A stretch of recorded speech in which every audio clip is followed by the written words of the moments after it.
حضرت ابن شماسہ مہری रहमतुल्लाह अलैह से रिवायत है कि हम हजरत अशरू बिन आस के पास उनके आखिरी वक्त में मौजूद थे।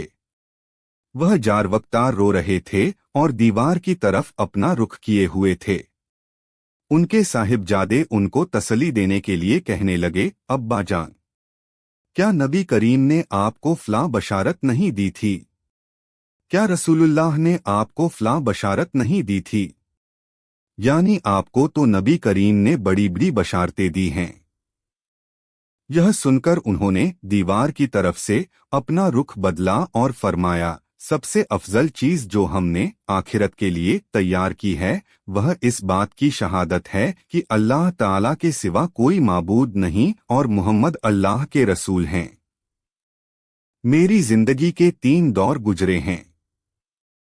एक दौर तो वह था जबकि रसूलुल्लाह से बुग़्ज़ रखने वाला मुझसे ज्यादा कोई और शख्स न था, और जबकि मेरी सबसे बड़ी तमन्ना यह थी कि किसी तरह आप पर मेरा काबू चल जाए तो मैं आपको मार डालूं।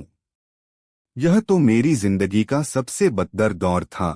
खुदा न ख्वास्ता मैं इस हाल पर मर जाता तो यकीनन दोज़खी होता। इसके बाद जब अल्लाह ताला ने मेरे दिल में इस्लाम का हक होना डाल दिया तो मैं आपके पास आया और मैंने अर्ज किया, अपना मुबारक हाथ बढ़ाइए ताकि मैं आपसे बैत करूं। आपने अपना हाथ मुबारक बढ़ा दिया। मैंने अपना हाथ पीछे खींच लिया। आपने फरमाया, अशरू यह क्या? मैंने अर्ज किया, मैं कुछ शर्त लगाना चाहता हूं। फरमाया, क्या शर्त लगाना चाहते हो? मैंने कहा, यह कि मेरे सब गुनाह माफ हो जाएं।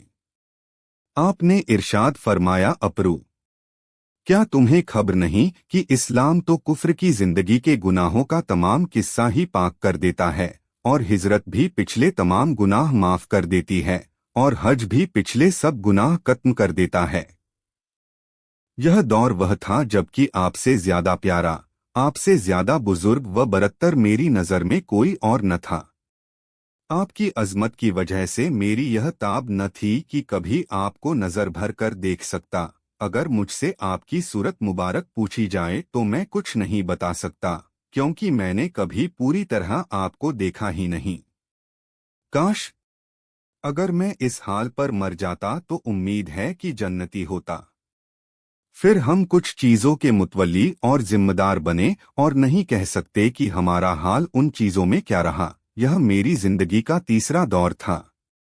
अच्छा देखो, जब मेरी वफात हो जाए तो मेरे जनाजे के साथ कोई वावेला और शोर व शगब करने वाली औरत न जाने पाए, न ज़माना जाहिलियत की तरह आग मेरे जनाजे के साथ हो।